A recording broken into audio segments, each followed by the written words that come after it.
Okay. All right, so I think we're going to make a start. I think it's quite difficult to drag everybody in from lovely sunsets and beautiful Palermo, so thanks very much for joining us today. So my name's Adam Fraser and I'm the Senior Publisher for Renewable and Sustainable Energy Journals at Elsevier, and I'll be moderating this session on getting your paper published in an international journal. So including the perspective of me, a publisher, we will have perspectives from each of our esteemed editors here. So before we begin in earnest, I'll just do some introductions. So we have immediately here, we have Nevin Duich, who's the editor of Energy Conversion and Management, also a subject editor at Energy, among a number of other roles that he'll be able to outline later. We also have Yurtsi Clemes, who's the co-editor-in-chief of Journal of Cleaner Production. We have Eleonora Riva Sanseverino, who's an editor-in-chief, I believe, at the Uniper Springer series, and she'll be able to tell you a bit about that when she gives her presentation. But has also done some guest editor work at Energies. And last but very much not least, at the end there, we have Soteris Kalogiru, who's the editor-in-chief of Renewable Energy. So we're going to just have some opening remarks from each of us here, but the most important thing about this session is going to be the question and answer session after that. So we're going to give you each in particular insight into a part of the publishing system and the particular roles in it, but really we are going to be interested in hearing your questions and answering those. So this is very much going to be an interactive session, so if you do have a question, and then please do have that in the back of your mind for when we have the question and answer at the end. We're hoping to have a good 40 minutes at least of that, so please do feel you can ask. But before we begin with, I'm just going to briefly give an overview around the publishing system, and so I just thought it'd be a good idea to talk about who I am and what I do, so that kind of explains my perspective. So my role, as you would have heard, is a publisher, and I work for a publisher, which probably tells you very little about what I do. That's fine if you don't really understand. I don't think my girlfriend or my mum really understand what I do. I think they say he's kind of an editor, but that's not really true. So otherwise I'm known as a publishing editor or a journal publishing manager, and so I oversee a number of journals, and I've just put some of the covers up there, so renewable energy, biomass and bioenergy, renewable and sustainable energy reviews, and a number of other journals in a broad subject area. The important thing to bear in mind, though, is that I am not an editor who has any hands-on work in the peer review process. I oversee the editorial office, the submission system, the production of the journal, and various other legal and business matters. So while I have an overview of the publishing system, I don't actually know the detail. That's where our editors will come in and they'll be able to tell a bit more importantly about that. And the important thing as well to notice is we have strict editorial independence rules, not just at Elsevier, but every major publisher. And so I can't tell these guys what and what not to publish. So even if you buy me a beer later on, I'm not going to be able to publish your paper, but you can still buy me a beer. So what are you going to expect when you try and publish? So I'm sure a lot of you will feel very much like this cartoon, that you've got your paper, you've painstakingly been working on that for years, it's your absolute passion project, you've been doing long nights working on it, and you get it to a journal and it really feels like somebody's there with a sword, a bat, really just trying to make your life difficult and make the process as painful as possible.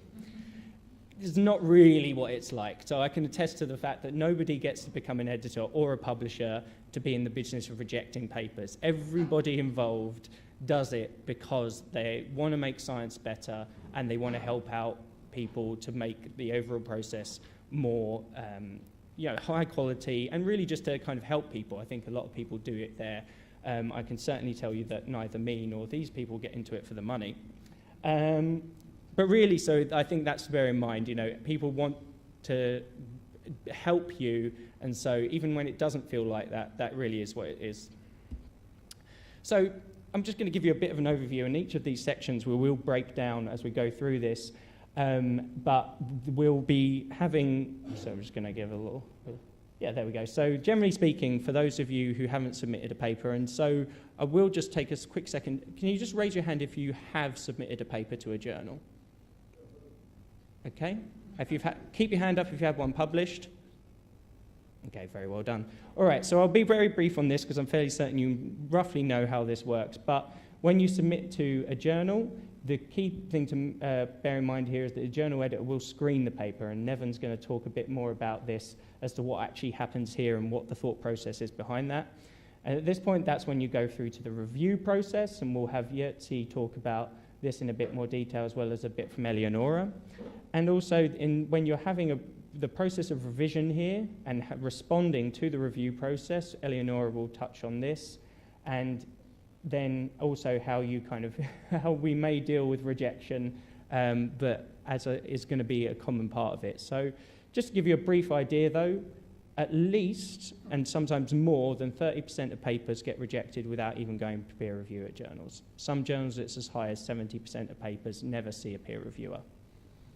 What that tells you is that for all those people that raise their hands having had a paper published, I'm fairly certain every single one of them would also have had a paper rejected. So it's just part of the process, and I think it's one that rejection is not something to be discouraged about. It's something really that everybody does, and it's nothing to be discouraged. Your overall work, you've still got some good stuff there. But if you want to avoid that, I can tell you that one thing you should do is read the Guide for Authors and the Aims and Scope. And this is something that we tell to everybody, and everybody nods their head and says, yep, sure, we'll do that. But you don't. And I know you don't, because we continually have to reject papers for basic errors, and people don't read the aims and scopes. So before I published energy journals, I published a psychology journal called the Journal of Memory and Language. And somebody submitted a paper to that journal about increasing RAM capacity on PCs. So not only had that person not read the Guide for Authors or the aims and scope, but they had got 2 words into the title and decided, good enough for me, I don't need to finish reading the title. It's a journal of memory. The fact that it's a journal of memory and language and it's a psychology journal is neither by the point. So these things do happen, and people don't really read what they're meant to, and it is going to waste your time, and it will waste the editor's time submitting your paper to a journal which is incorrectly formatted or which just clearly isn't within the scope. We write these things for a reason, so please do read them. Also, just to talk about the peer review process, so when I showed you that diagram, that gives you an overall picture of how these things generally work. But one thing to bear in mind is that some journals will operate a double-blind peer review process. This doesn't happen much in energy journals. The predominance is for single-blind, and so single-blind is where the reviewer names are hidden, but the author names are revealed to the reviewers. But some journals operate a double-blind peer review system, and so it's just important to bear in mind should you come to see all the reviewer comments, that pretty much always you're going to just see reviewer 1, reviewer 2, reviewer 3, and not their names. You also have other models around sound science peer review, which is around journals that are just looking for sound science, not looking for novelty and various other things, and there's a home for work in that, so that's PLOS ONE and the Frontiers Journal. And there is also some experimentation going on, small numbers around pre-publication and around post-publication peer review. So that's something that's a growing area, and I imagine if I stand here in 10 years' time, this will be something that's much, much larger. So I'm going to stop here, and I'm just going to show we've got some further reading here, and if you want to get these slides, by the way, I will flash this up every so often, but if you just Google Researcher Academy Workshop or hit researcheracademy.com and enter that code, that'll be a way of you all being able to download these slides afterwards and have a look at them. But that's enough of me talking now, and so I'm going to pass over to Nevin Duich to take us from here.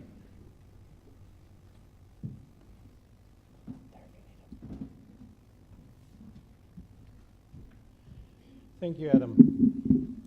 So you wrote an excellent paper, and now you want to publish it. And as Adam said, it mostly gets rejected in the pre-screening process. Why does it get rejected in the pre-screening process? Because you obviously didn't then follow some of the important things that we care about. The first and most important thing is the scope of the journal, which is not that simple thing that as it looks from the page of the journal. For example, Energy Journal, it's all about energy, but it's actually a journal that specializes into interactions of different types of energy with thermal energy, because its background is thermal energy. So these are the type of papers that Energy Journal, for example, wants to receive. But interaction is a very wide area, and it changes what is currently hot in the scope. This is also a very important thing, because what is hot in science changes every few years. So if I reject a paper because it's out of scope, and then I get an email from the author saying, well, such a paper was published a few years ago. Yes, it was, because then it was hot, but now it's not hot anymore. So this is not an excuse. You have to be in the current scope of the journal, which is moving. So if you want to see what we are publishing, go and see only last 2 years. Don't go any further, because that's already an old history. It is quite important to read the journal guidelines and prepare the paper according to the guidelines. Many authors don't do that. We will not reject the paper because it's not according to the guidelines. We will have to then repair it later on, but only if it's a good paper. If it's really good topic, I will look through this error. But there is another issue why guidelines are important. Your paper was rejected in another journal, and you're resubmitting it to Energy. I see it immediately that it was prepared for another journal. And then I reject it because I know it was rejected somewhere else. Unless, of course, I see it's a really brilliant thing, a new thing, which it's not always so, because your research is not necessarily consistent with what I think that it's currently really very hot. So if you really want to publish in some other journal a paper that was rejected in another journal, then you have to rework it. You cannot just send the same paper. It has to be reworked so it fits to the scope and it fits to the guidelines of the journal. If I recognize paper coming from another journal, that's not very good. Another thing that I'm fighting with authors all the time is the structure of paper. The classical structure of paper is introduction, methods, results and discussion, and conclusion, IMRAD structure. It's not obligatory, but it should be there in most cases. A good research paper has to have a repeatable methods. So you have tested the methods and your hypothesis on one case or two cases or three cases, but anybody should be able to reapply it to something else. That's why the methods and results have to be separated by the Chinese wall. Nothing in between. No case study material in the methods section.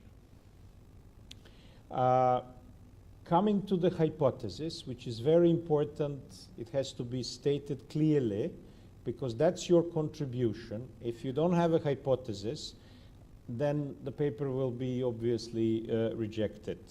So it has to be unique. Nobody has done it before, and it has to be novel.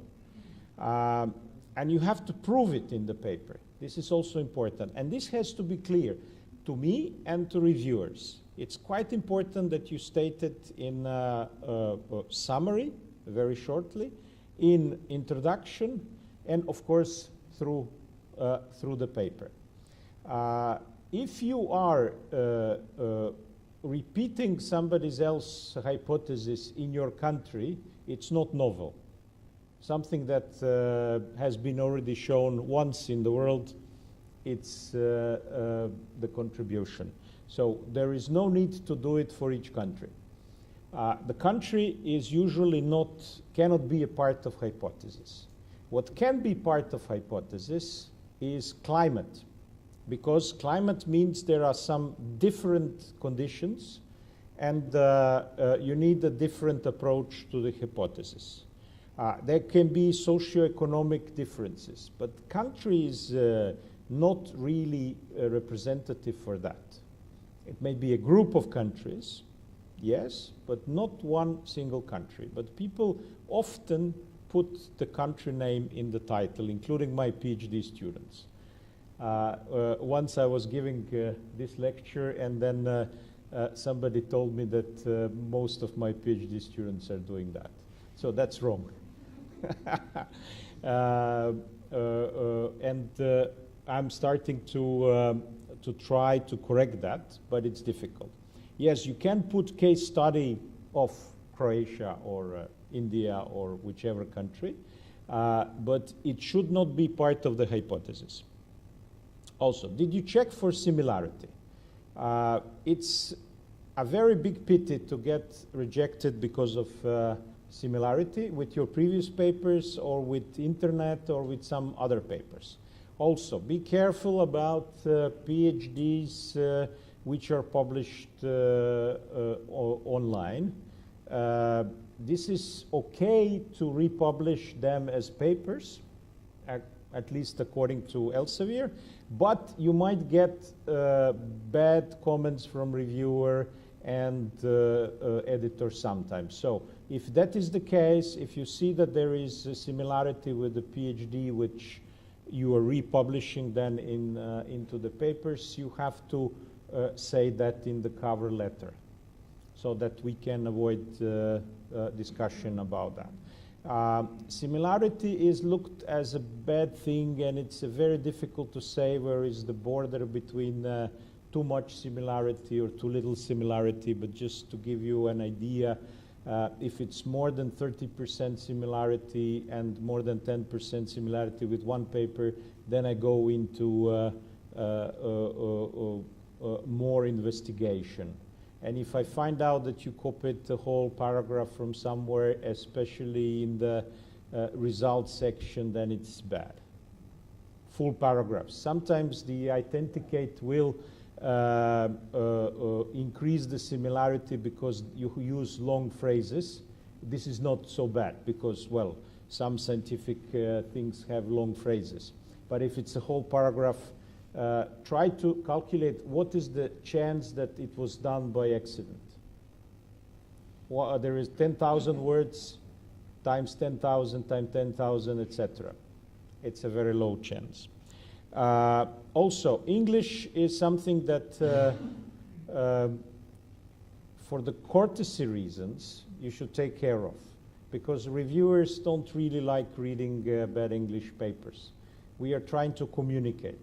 So it's very important, if your English is not up to the level, to ask somebody to read it, correct it. There are many services. There is also Elsevier service, and you should submit a paper that is readable. So for me, it's okay now, and we'll see the questions. Thank you.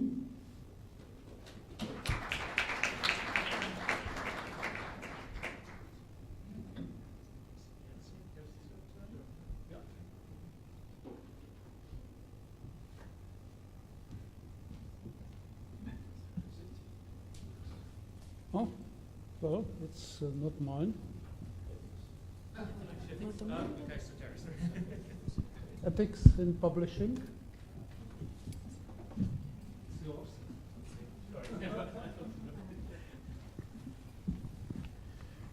Okay. Taking over from what Miguel just said about similarity, I will say a few more things about this. And unfortunately, this kind of thing getting more serious as the time goes, because there is a lot of pressure from many universities, many institutions, many research centers to increase the publications of their members, and people do mistakes very frequently. So I will try to explain a few things about the ethical cases that we have every now and then. Starting of what is important to note, of course, it's obvious that you do not copy parts from other papers.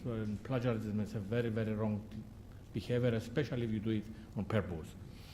You have already seen that similarity is now checked as part of the initial screening, and papers are automatically rejected just because of this. You need to cite properly materials taken from other papers, in a normal way with citation. If it's a bit more text, you can even use codes to make sure that it's not something huge which you claim from other people, so as the other people would not react. Unfortunately, this is the case usually. Also cite equations taken from other sources and not derived by the authors. Of course, this does not apply to very standard, well-known relations. And this is a usual case that we have nowadays. I would say fortunately or unfortunately, I'm not exactly sure what is going on, but people identify even self-similarity, self-plagiarism, as we call it. I mean, copying your own work, your own material to a big extent, and they create problems. They write to us, and I have read these two papers, are very, very similar. How do you accept recycling of papers from the same authors? I mean, they create problems, and we need to investigate. And when we investigate, we need to take measures. And the measures are not always good, as I will explain in the next slides. We already said that papers pass through the similarity check. The tool uses Authenticate that we use in Elsevier, and this checks the paper with millions of other published sources. I underline the word published because if you submit the same paper to two different journals at the same time, which means no one is published, the system will not identify this. And this is, of course, a very wrong thing to do. But there are people that are doing it, unfortunately, to a small extent. Usually single words and bibliography are excluded from this check, so if you just repeat the word therefore or simple English words, these are not counted into this percentage that I will show in the next slide. The tool does not compare also equations, tables, and figures. And sometimes we have cases with different text, but I had a case lately out of 18 figures, 16 were taken from another paper. And that's a problem. Of course, we'll show you the tool in a minute, and I need to stress here that the interpretation of the result are the responsibility of the editor. The numbers I will show you by themselves are not something which somebody will say, yeah, this is a problem here, or there is no problem. And I will start with the first one. Obviously, I hide some names not to identify the people coded here. And you see here we have this, usually we get this total percentage here, 45%. Somebody will say, wow, this is half a paper. However, this is not a problematic case because as you see here, the problem is that from a single source, it's just 11%. And you have to go through the text, of course, and see if it's a big piece of the work is copied of just words here and there, which probably is done without any purpose. So you need to investigate always these cases.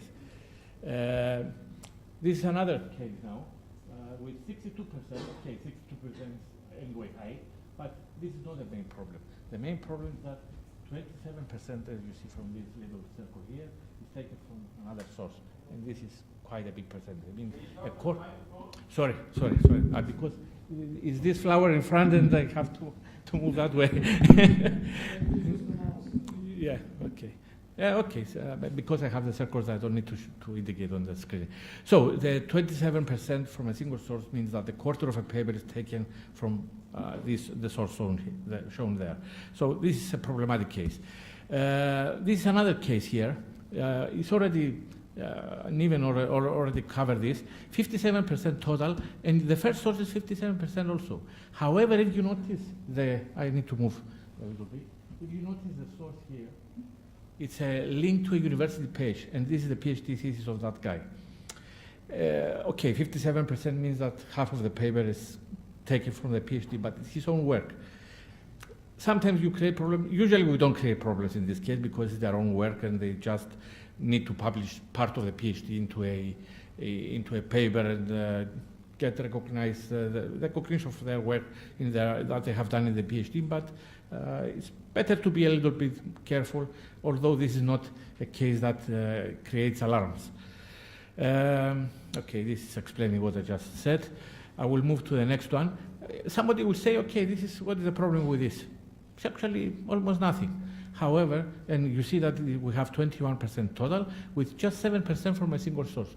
However, this 7%, if you go through the text, and we always do this investigation, that's why I say that it's not just the numbers, it's not just the picture you get, you have to go into the document and see because there are highlights. If you look on the other side with color identifying the sources, you'll see that all this 7% was 3/4 of the results section, which means that the results were taken from somebody else's work, and this is very problematic. Even with 7%, it's a very problematic case, this one. Right. Of course, you understand that plagiarism is a very serious accusation affecting the academic career of the researchers and all the academic people. I know cases that where even people lost their work because of that, because some universities don't allow their personnel to do such wrong things. And when a case comes to the editor, there are a lot of things that happen. First of all, we do a deep investigation to prove that really there is a case. And when this is proven, it goes to a retraction committee, which I think is central within the whole journal, the whole publishers, not only journals, the whole publishers across the world.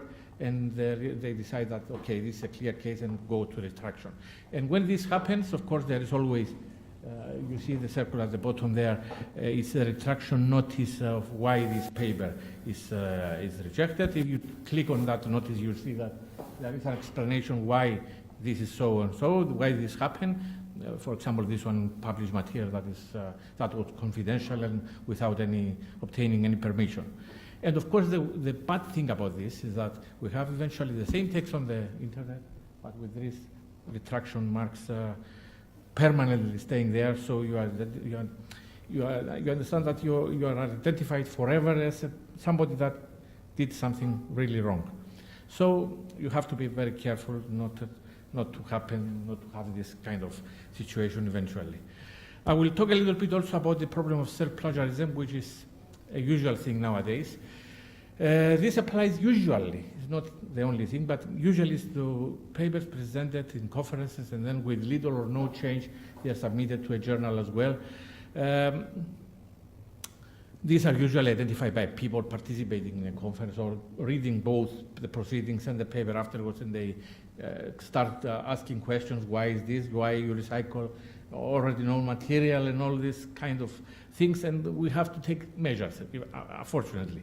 This is not as serious as plagiarism by itself, meaning copying somebody else's work, but it's still problematic because, first of all, originality is questioned. When we identify this thing, we try to warn the author that better to make changes to your own material, even if it's your own material, because if somebody identifies high similarity, will question how original is the newly published paper. It's already available publicly. And of course, what I advise people when they react, because usually people don't like it, to get an email saying that, okay, I identify this problem and please do the changes. And they react. And what I explain to them is that by doing so, I actually protect you. Because if somebody in the future comes and asks for measures, the only measure you can get is the retraction, the one I have shown just before. Which means, in effect, we are protecting you against, not you, I mean, the guy that complains, we are protecting against future retraction possibilities, which is something I believe needs to be appreciated. Okay, of course, this is one example with 56% total similarity index and was taken from a conference paper from the same people. You can identify I think it's ICRED, if I read it well here on the screen, a conference that this paper was published before. Almost, you see, 56% or 53% taken from that paper, which means half of the material was the same taken from that journal paper, that conference paper, from the same authors, of course. Okay, these are the marks. Finishing off, I would like to say some other ethical problems that we came across every now and then. First of all, is using inappropriate data.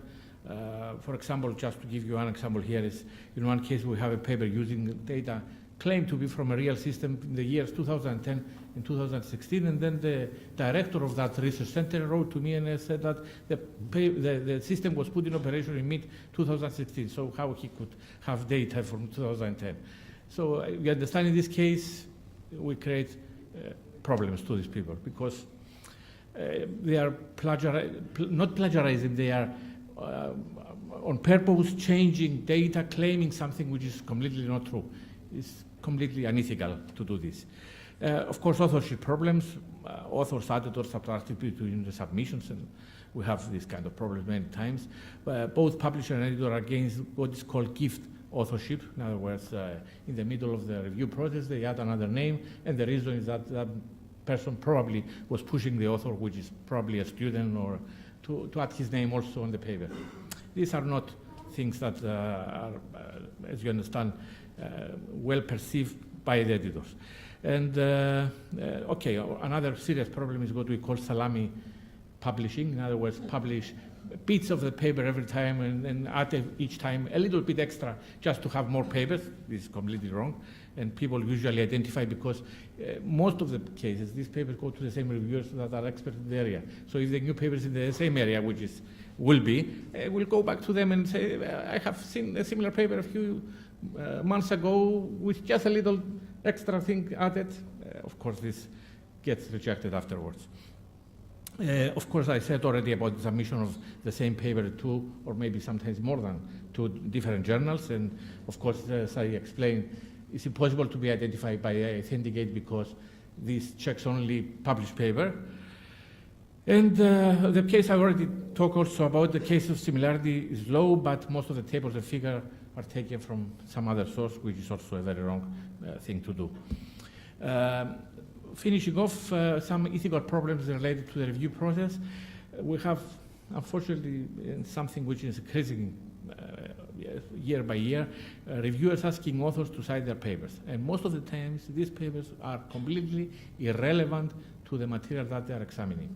I always remove these papers and I put a note where the papers cited are, that I removed this and you can find from published science, from published literature, suitable papers to code, just to strengthen the point that the reviewer is doing. Because usually they say you need to show more the background information and cite these papers. And these papers are theirs, which are not relevant even to the work. So how you strengthen something which is relevant.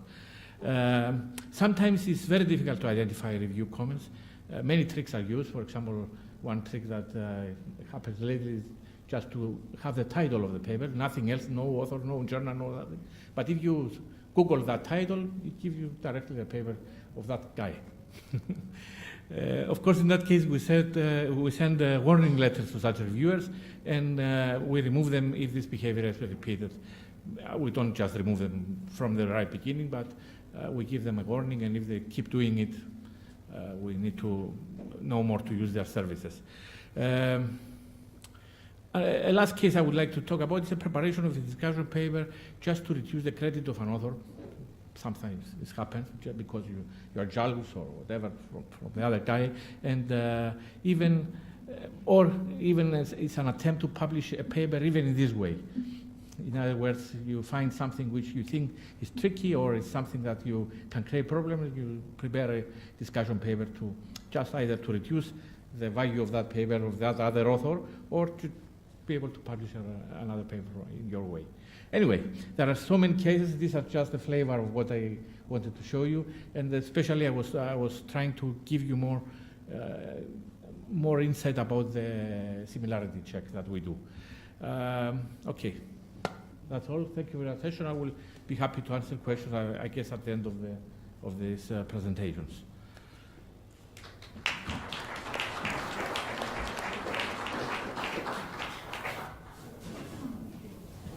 Okay, thank you.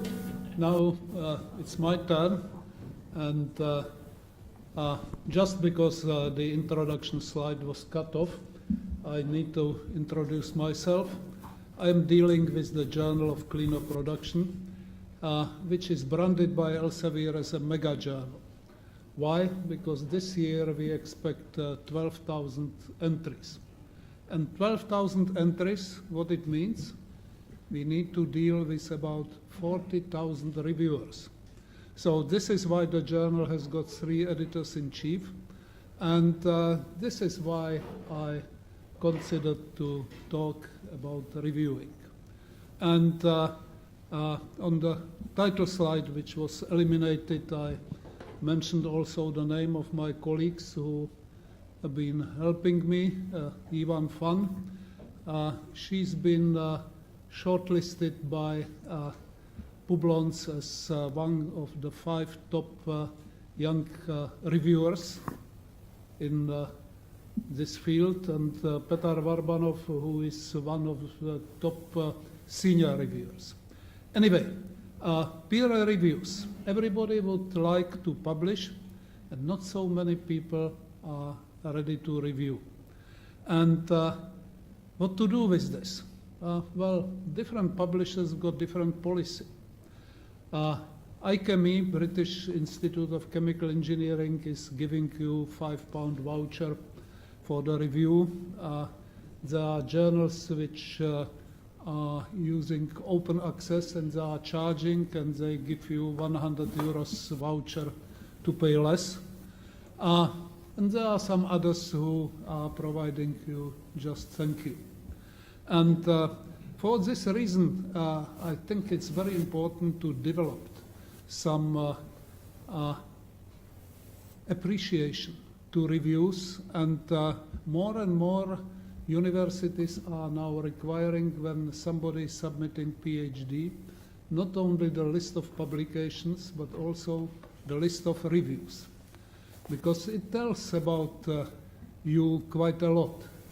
Because if you are not good and not delivering, who would invite you for the review?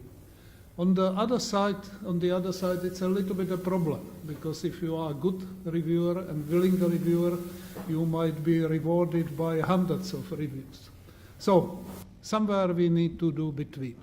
And for this reason, I very much like this R index, which is far not as popular as H index, but it's very important. And it was introduced by Logan in 2014, and it has got various variations. But the idea is, if I want to publish one paper, I need 3 reviewers. So simply speaking, if I published 100 papers, and to get R index 1, I should make 300 reviews. So look on your track record, and you can easily get your R index. And if you are below 1, it means that for each of your publication you made less than 3 reviews, you are not serving to the community. You are just well, I should say that kind of parasite. You know, I would publish, but wouldn't contribute. So for this reason, I think it's very important to get it. And there are problems of peer reviews. Novelty, checking. Well, editor should check similarity, but in many cases a reviewer can do it, because it's not as easy as this Authenticate software.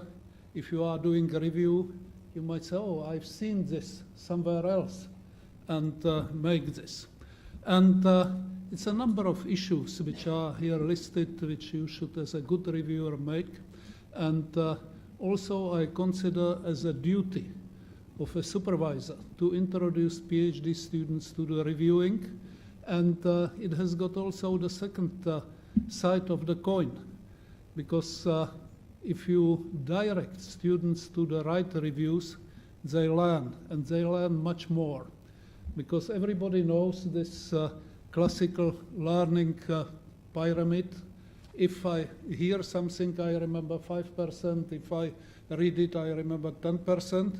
And if I review, I have to go to the much more depth and develop the understanding.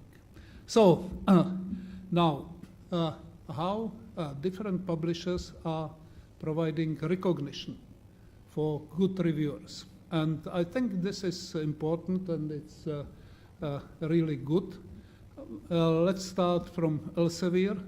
You've got the reviewer recognition platform, and if you do enough reviews, you can get a very nice diploma.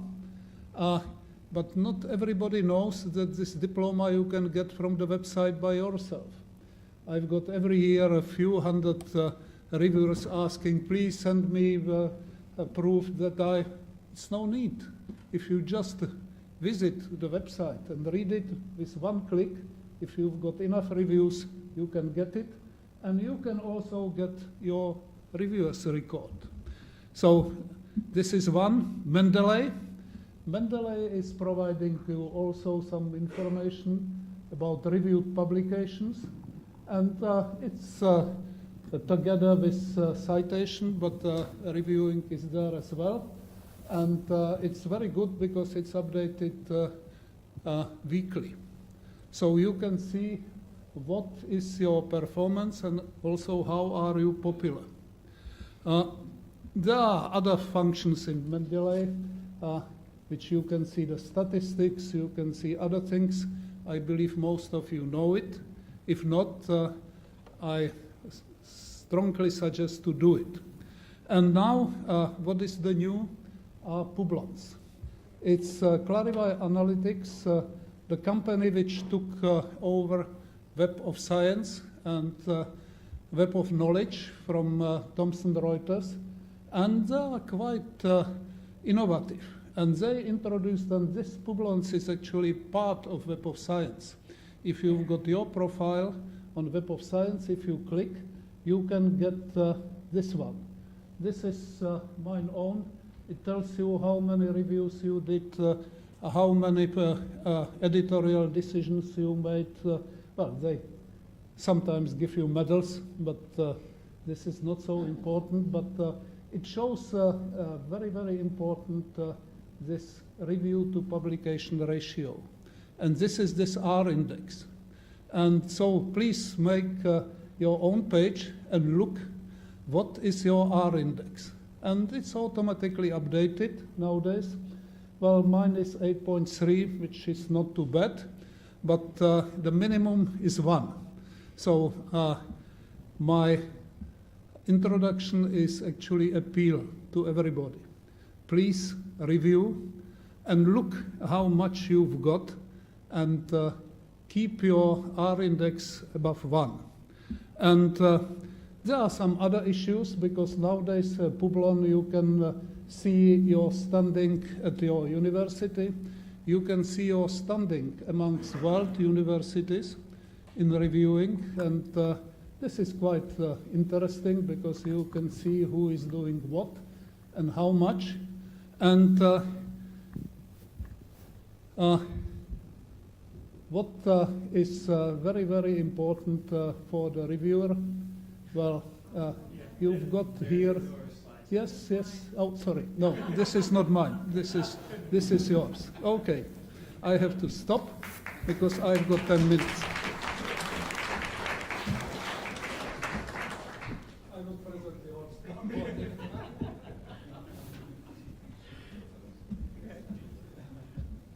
So thanks for inviting me to Professor Dujic and Professor Piacentino. And so I'm here as the editor-in-chief of the Unipass Springer collection, which is a co-branding initiative of the University of Palermo. I have started this initiative as a delegate of the rector for the European Charter and Code for Researchers, and my aim was that to improve the visibility of researchers. So else than providing our PhDs with courses about writing papers, about IPR, about writing projects, and we've often invited Elsevier at our workshops for PhDs. We also thought about creating this initiative to make it easier, the access for young researchers to big editorial initiatives, even publishing PhD thesis, suitably modified, of course. So now that we've heard about the reviewing process, I think that to answer to the reviews, we first have to keep in mind what are the motivations of reviewers, and we've heard about that. We've heard that reviewers do this job because they're motivated in learning about the state of the art when they are genuine, that they want to be supportive. Sometimes they're not so genuine, so they maybe want us to cite their work. And so when we respond to reviewers, we need to understand this at first. This is the first thing to do. Then I've written here a few tips, but probably are things that you've all thought about when you answer to reviewers. First of all, acknowledge and appreciate suggestions and contribution from reviewers, because these people do these things, with no payment most of the time. And if they're genuine and good reviewers, they take a lot of time to do reviews. If you have been unclear, you have to admit that and also apologize, so say sorry, which is very important.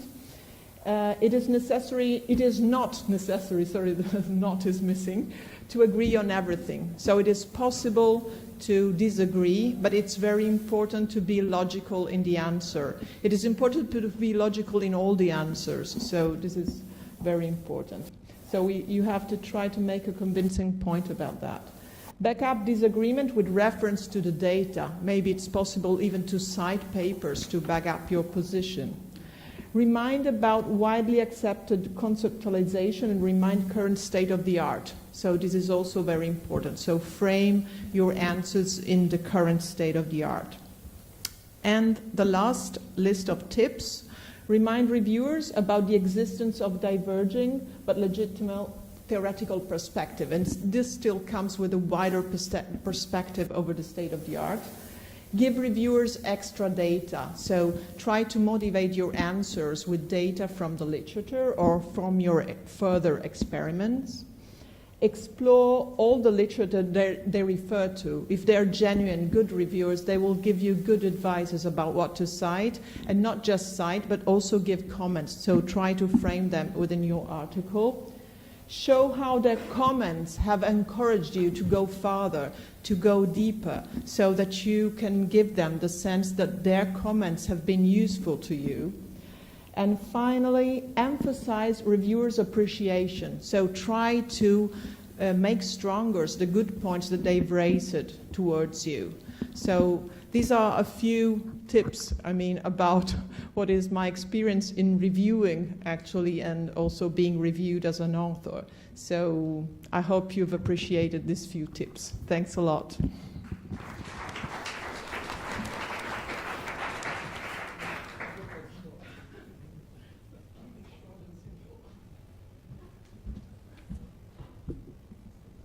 Okay, so again, I'm just going to let people know that they'll be able to get the slides at the end of this by hitting that code when they actually get uploaded.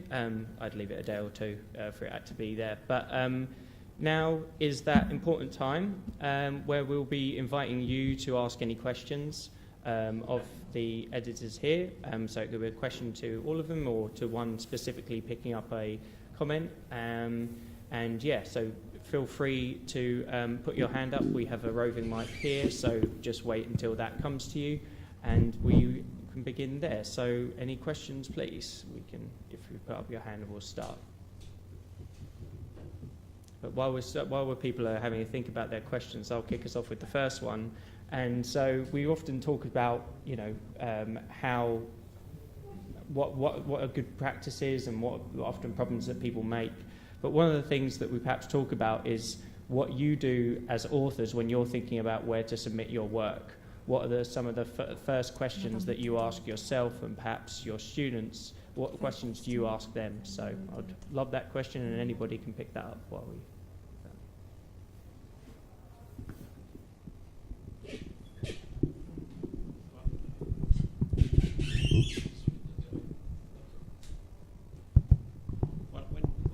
Choosing a proper journal, it's good to have a feeling that you're part of that community, because then you will better understand how the things go in the journal. It's not that easy to send the paper to a completely new journal, because then you have to know some hidden rules. Generally, we also like to do cooperation with different groups, and this is the good way how to get introduced to new journals, which is good because you don't want to be publishing only in one journal. Cooperation, international cooperation is something that is very good. Writing papers together is something that will make you learn how to publish in new journals. So that's approximately the way I look at it from the author side. I don't know, you should. Yeah, well, I've got some experience how most authors are doing it. I'm not saying it's the best thing. They are looking on the impact factor and looking for as possible high impact factor and target this journal. Why it is, I've got experience with our journals. When impact factor goes up, you are suddenly flooded by hundreds and thousands of papers. To be honest, I don't like it. I don't consider impact factor as absolute measure of how good the journal is. But you know, administrators love it. For an administrator, it's very easy to tick and to calculate impact factor and say this author made over this year papers with impact factor so much, and it's easy. So this is how it should be done. What helps you is what this and more conferences are doing, and those are special issues or special volumes. In this case, you've got this selection more or less done by somebody else. You submit paper to SDEWES. If it's successful, you are invited to one of the special issues, and the managing guest editor is already making this pre-selection. And as Neven said, I think it's very, very good how to get into new journals, because this you've got provided guidelines and also some advice from the guest editors. Okay, there are some others, but I would like to monopolize them. No, I think that maybe also the state of the art is relevant. I mean, if there are many papers that you've been studying, it means that you are within a discussion that is going on. So you're discussing with the other authors of the same journal, of the journal that most recurrently appears in your state of the art. So from my point of view, I mean, this is one of the guidelines that I follow when I choose a journal. I will be less. Okay, I don't have a lot of things to add. I would just say that maybe the best way to choose the journal to publish is to check your own citations. If you prepare a paper and you have, let's say, 5 papers cited from this journal, it means that this journal is mostly relevant to publish this kind of work. So target that one. Of course, okay, to have a decent impact factor, not to get something which is with 0, but with 0 definitely will not cite 5 papers of that if it is a new journal and which has not an impact factor yet. And we have also the other case that you submit a paper to some journal with no, even maybe sometimes you have 50 papers cited, not even one from that journal. In that case, the editor always thinks, is it relevant to our scope? He didn't feel obliged, I would put in a quote or without quotes, to cite something from the journal. Maybe it's not that much relevant to our journal then, and you look more deeply. So I would, my suggestion is to submit to the journal that you have the most cited articles in your paper. Okay, thank you for that question. Have we got any questions from the audience yet? Okay, we've just got one down there. Thank you very much for interesting discussion. There is a term used in slides. It is about hypothesis, and professor said that the research should be novelty in hypothesis. However, if I can divide the research, some of the research are theory building and some of the research are theory testing. So usually hypothesis is for theory testing, but research question goes for theory building. And this especially for me happened very much, that editor reject because of some research are going to qualitative, because for theory building it is more qualitative rather than quantitative. I would like to know, as your experience, do you mean novelty in hypothesis? Do you mean novelty in research, or do you mean exactly hypothesis term? Thank you. Thanks, good question. You have to give something new to the community. That's the whole point. And if you're building a theory, you have to prove that actually your theory works. You cannot write a paper in which you say, well, I have this hypothesis, but I didn't prove it. So unless you have some kind of quantification of your hypothesis, you cannot say it was proved. So this cannot be published as a paper. But of course you can do it analytically first.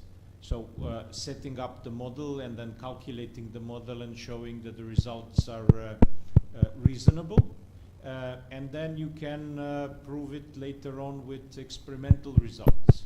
So this may be two different hypotheses, because you use different methods to prove, and the method can be part of the hypothesis. Okay, thank you for your answer.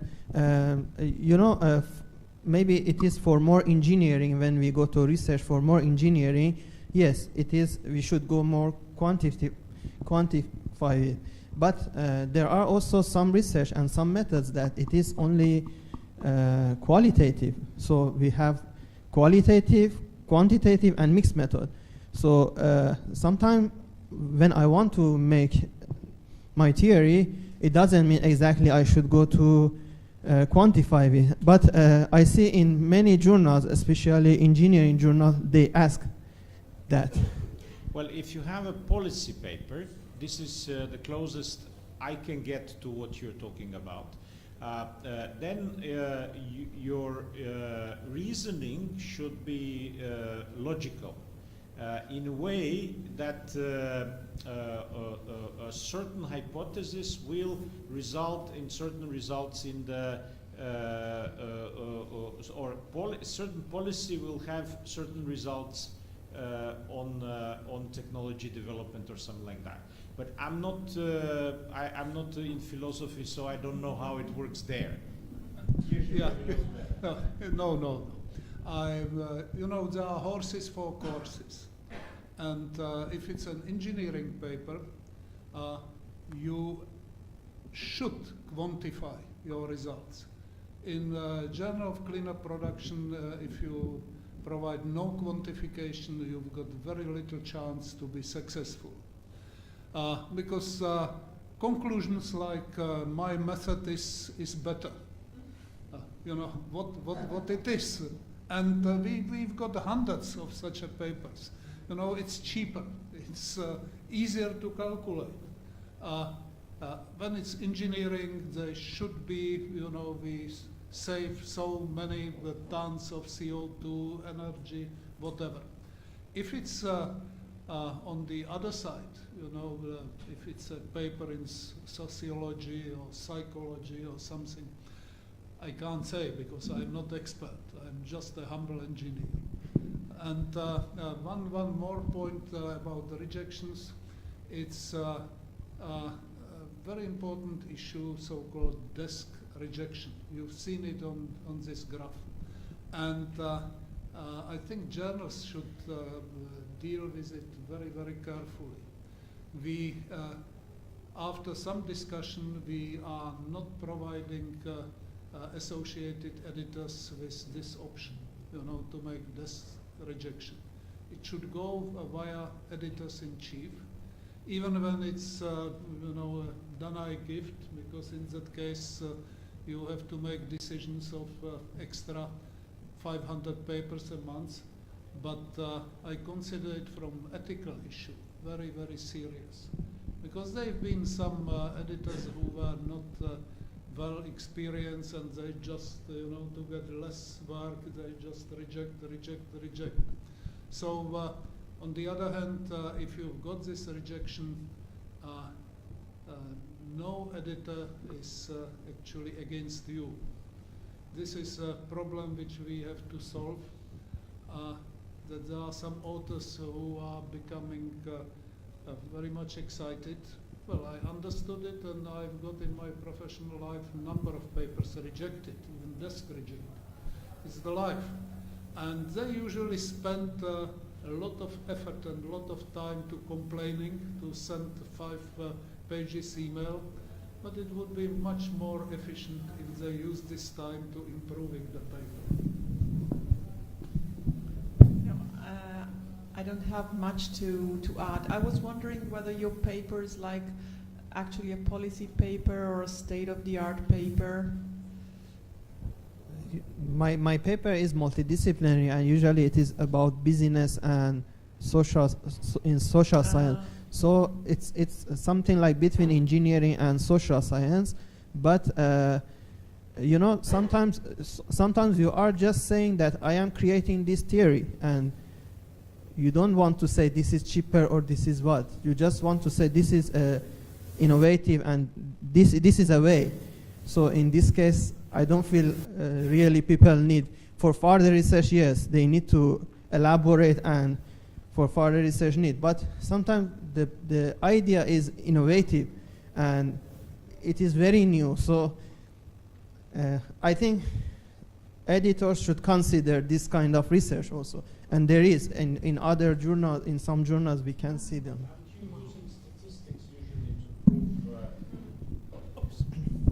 Aren't you using statistics to prove such new theories? In the social sciences, statistics is no. There are some ways for building a theory, which is, for example, one of them is grounded theory method. So you ground the theories for others, you compare them, you analyze them, you synthesize them, and then after that you come with a new idea. And if you want to go in a border of the knowledge, you want to further than that, you need to go to these types of methodology. Unfortunately, there is no editors here from social sciences, so maybe we can move with Okay. other questions. Thank you. Thanks for your question, though. Have you got any other questions? Just behind you there, Leah. Thank you. Okay, Peter Warbanov from Bern University of Technology. I would like to come back to what Neven was saying about having a scientific hypothesis. I also practice this, and I very much support the idea, but I practice it as only one part of proving the relevance of the manuscript. Is the problem relevant, which means is it important and worth solving? And then, of course, hypothesis is the next part of it. Neven, how would you comment on the broader definition? Well, the relevance is, of course, very important, but I treated it in a way, in a scope thing, with the moving scope of the journal. But I fully agree with you, that's a higher order issue than hypothesis, because if your research is not relevant to the current state of the art, then it's not really interesting. Yeah, I fully agree with you. Thank you for that. Next question. Well, one down the front here. Thank you. And then after that, we'll go to you. Yes, my question regards the speech by Professor Klemsch with regard to the population of reviewers. Most of us have experienced that when you are perceived as a reliable reviewer, for at least 3 or 4 journals, you cannot feel any longer the emotion to sleep and then find your emails empty. So how to handle with that in terms of building up a pyramid of reviewers which are wide basis of young reviewers which help to go and increase the defaults. Okay, well, thank you. Thank you. You touched a very important issue. You know, if you want to drive a car, you need to pass the driving test. If you want to write a paper, there are reviewers who are testing your performance. But in the present system, reviewer can be whoever. And this is a problem. And it's very much on the editor to find it. I have nothing against, say, for students to be reviewers. And some of them are excellent because they got more time and they can spend really time on the paper. But from my point of view, ideal would be if the person who wants to review should get some reviewer. Well, reward is one issue, but the reviewer license. You know, that the person is good enough. As it happened to me as editor, that a very good paper, there were 3 reviewers who were not really qualified, and they put reject, and I said no, and send it to another 3. And so this I see in this publishing business as a major issue. But so what we are tempted to do, we are tempted to invite reviewers who are proven. You know, if I know that you are making good reviews, as I said, and reasonably fast, you are rewarded to get more and more and more and more. So this is this issue, and this is more for you about ethical issues on the reviewing. We caught reviewers who made prefabricated 3 reviews and just use it, you know, like meaningless test. And the guy after made 100 reviews and said, I would like to be associated editor. and we caught him. So, just to give, for our case, the minimum requirement to become a reviewer is to publish at least 1 paper in the journal, so as to know the review process as an author first and then as a reviewer. This is the usual requirement. And many people are nowadays writing to us asking to give them a reviewer role. And you check them on the system, you see that they have not published anything. So how can you become a reviewer if you have not published even a single paper, not in our journal, to any journal? It's impossible to give him a reviewer role. But okay, the system is not perfect. That's why we ask more than 1 reviewer to do the work. And when one is either biased or usually it's very easy to identify these people. But you understand that it's not always easy or possible because we receive so many papers every day. So we're talking about numbers that are crazy, maybe 20 papers per day. So we cannot read everything. I mean, this is not our only job. We do also our normal academic duties, and we do that on our own free time as well. So you understand, sometimes when you get some poor reviews, okay, many people writing and complaining, but actually this is what I usually explain. This is the sense of the peer review process. It's your responsibility to explain to the reviewers the work you have done in a nice and appropriate and very clear way. And if they understand, nobody's against you or against anybody else. I mean, they always, all people, they want to promote science and want to promote good papers. So if your paper is good, most probably will get published. If not, you get problems. Okay, thanks, Sotirios. We've got a question. Sorry. Just one more comment on this, Antonius question. From the point of reviewer, I agree with Jiří that we should provide a community service. but we also have to look at our own interest and our own time. So the good policy is to accept to review papers that are interesting to you from your own point, and prioritize in that way, trying to satisfy the R1 ratio, because that's our duty, but on the other hand, not accepting papers that are not in your current immediate research interest. Okay, so we have got a question just here, and then we've got another one down there. So, and yeah, we've got two actually down there, so I'll come to both of you a bit. Cool, thanks. Well, good evening. I think it's very interesting to see the faces behind the email, which is always good. Lately, I've gotten 3 responses, very typical responses from reviewers. One is cite, I'm in energy planning, by the way. One is cite my literature, my very relevant literature on the arts of whatever, which is unrelated. We covered that earlier, so thanks for that. The other one is, your English just sucks, and well, I know it does, but I still give it to a native before submitting, so I hope that the English of a native doesn't suck. And the third one is, well, you did all these scenarios. I start maybe with 200 scenarios, and then after the first review, I have 1,000 scenarios, and then we have a new process, and why don't you consider that? And of course, in energy planning, you try to look ahead, so you plan the future, which is inherently uncertain. And at one point, it just starts getting ridiculous. So my question here is how to deal with a very maybe sincere response from reviewer. Don't you, or wouldn't you, need to consider that too? And what's up with your English sucks comments?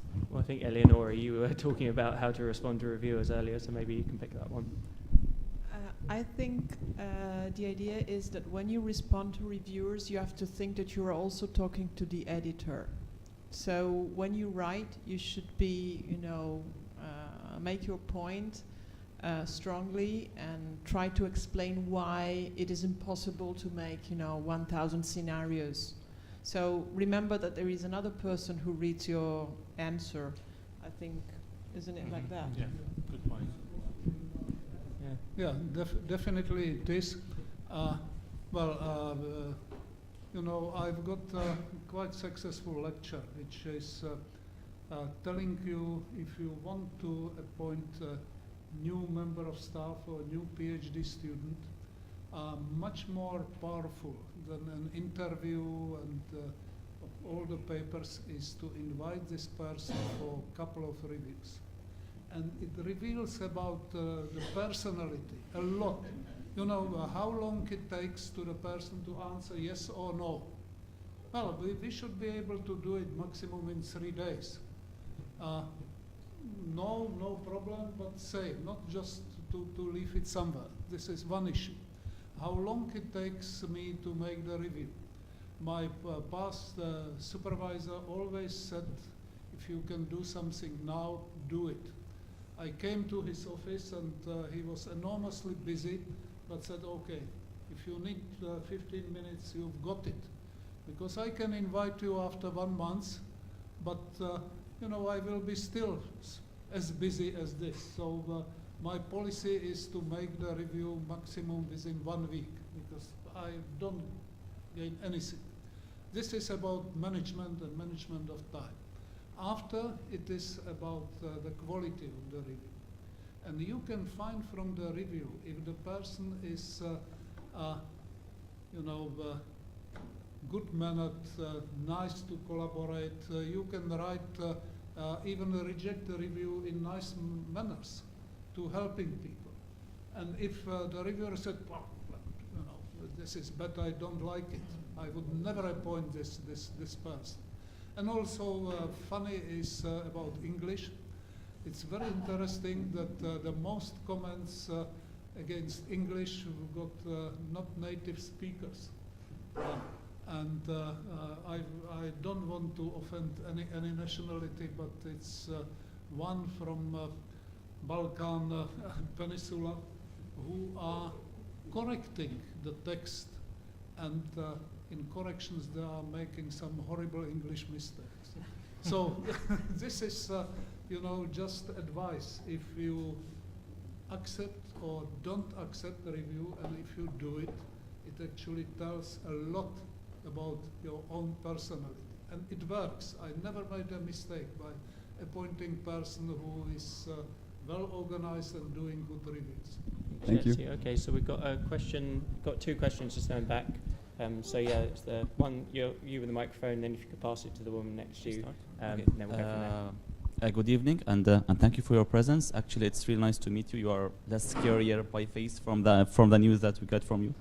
I just want to say that I come from France, and I'm a first-year PhD student. I'm gonna say this because it's related to my question.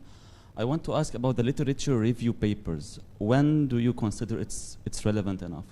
Because for me as a first-year PhD student, I work for the whole year on the biblio, on the literature review, and you are finding a problem when we are working on the new subjects. We don't find a lot of papers speaking about this. So if I want to postulate or publish a literature review, is this related to the number of papers that I'm gonna include in this paper? Should I like drift a little bit from my subject, from a PhD subject, in order to include the literature review, which is directly related to my work, in a chapter, in a bigger review, or should I wait for some results to include what I've searched for this whole year as a chapter of my PhD work? My question as one line, is the number of citations related directly to the acceptance of a literature review paper? I hope it's clear. You're talking about the review papers, or Yeah. or the review part of your science? No, papers. They are review papers. Yeah, the review papers. Okay. Literature review Can papers. Yes. First of all, usually it depends from journal to journal. To our journal, in order to provide a review paper, you need to write to the editor and ask permission to do. And the reason we do this is because we are interested to get review papers from people that have published a lot of papers in that area, so as to know the subject very well. And the reason we do that is not just to punch a PhD student that is collecting data for his own introduction in the PhD thesis, but is to be able, first of all, to analyze critically the various sources coded, and second, and more important, to be able to show the direction forward. By having this knowledge, how this science on this subject that you are reviewing is moving along. Is that this way, that way, will stay steady, it will not improve in the future? Something, we need to be able to write this. And a PhD student by himself, he will not be able to do that. If your professor is part of the author team, yes, in that case, we believe that he can contribute to that direction. And of course, just to complete, good review papers are not the papers that they just say what each one is doing in various countries, in various institutions or whatever, but the ones that critically examine a subject and be able to show your criticism about the work that you are reviewing. These are the good review papers that receive hundreds of citations afterwards, because the people afterwards, they find it very, very useful. And it's not easy to write a review paper. It's the most difficult task. Some people, they think that, okay, I collect 100 papers, I write few sentences about each one, and I have a review paper ready-made very quickly. And I get also a lot of citations. This is not the case. A good review paper needs a lot of work. Thanks, Soteris. So we've got a question, the woman there. Isa. Good afternoon, Albana Kona from JRC European Commission. The majority of research in Europe is financed by Horizon 2020. And because it's financed by public money, people who work in these projects have to produce policy papers, which are most of the cases reports, because they have to be open and accessible to the public. Therefore, this amount of people who produce policy papers, policy reports, are out of the H index of Elsevier or other quantifying impact factors. How do you see this? So yeah, considering this is a bit more of a policy question, publishing policy question, I'll take this. I think there is a growing field across just research and the related fields. So kind of you've mentioned policy there, but what we think about as traditional publications are changing. You're having these kind of more building blocks in terms of the research that we do. People share their data, they publish articles which directly just relate to their methods, and similarly, people who otherwise work in research work on reports. I think broadening this idea of what we consider to be research and the ways in which that impacts the research is something that is changing, and I think publishers are uniformly trying to pick up on this. So, you know, we've mentioned the impact factor, but we are looking, not just Elsevier, everybody, into various other metrics that you can assess people by on a researcher level, but also alternative metrics, looking at how that research has impacted in terms of the news, even social media, various other ways in which research is getting out there, and patents, reports, like you've mentioned, are the sort of ones that are getting picked up. So it's a slow change. Publishing is and academic research is a slow changing field in terms of how it does its work. But I think you're right, that is going to become increasingly important now, particularly as researchers, as administrators as well, want to start to evaluate their researchers on the impact they're having. I think that is it's going to become a growing trend. So yeah, that's a good question there. So I know we've got about just less than 10 minutes now. So if we've got some more questions down here, I know we're just going to, if you had one question, I'm just going to make sure everybody's got theirs. Yep, that's fine. You can go ahead. I would like to pick up on the last question. It raises a very important issue.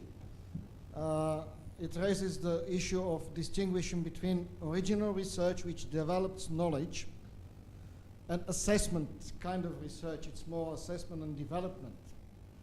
And yeah, it's right. The grant requires this result to be published somehow.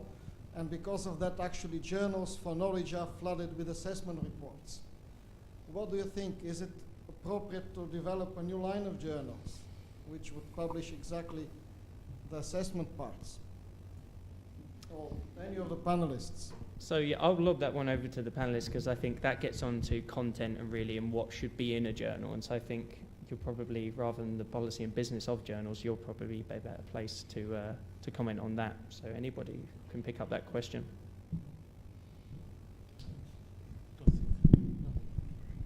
Well, you know, as this is a question mark, but I think the portfolio of journals is sufficiently wide at the moment, and as I said, the horses for courses. There are journals for developing new theory. There are journals for proving it, journals for implementing, and also journals for dealing with a very important part, which is software. And software is not only the matter of IT nowadays, but it has got very, very deep engineering impact. And after, there are journals who are taking several of those items. And well, it is on the publisher, because there are new journals every year, and not only one. There are, I would say, many. And so far, most of them are finding customers. So this is the question how to handle it, and it's more for the publishers. And which is new on the market. Elsevier is more or less the leading power, but on the market they are appearing new. You know, it's like with airliners. They've been British Airways, Lufthansa, Air France, and suddenly appeared Ryanair and low-cost airliners. And there are some journals like this as well. I'm not saying they are low cost, but they are very swift moving, and they are trying to fill any potential hole in the market. So I do believe in, say, kind of variation of market economy in this scientific publishing. Because if it is a need, somebody, either big guys or new small guys, will jump and fill the hole. Thank you. Any other questions? Okay. All right. In that case, then, Yeah, if not, we still got 2 minutes. I would have one appeal. as an editor, please, if your paper is rejected, don't write long stories asking for changing the decision. A good journal is not changing the decision. You can always get another option. You know, nobody would prevent you from resubmitting, but please not the same paper, because it's very probable that it would be rejected again. Each rejection should be taken as a lesson, and this is again my own experience. Originally rejected paper, after redevelopment, could become very successful paper. But writing and accusing, saying you published something similar and it was okay and not mine, and so on, it's a waste of time. All right. Well, on that note, we'll bring this to a close. I'd just like to thank all of our panelists for their comments, and thank you all, and thanks particularly to those who asked questions. And yeah, that's it. Thank you very much, and enjoy your evening and the rest of the conference.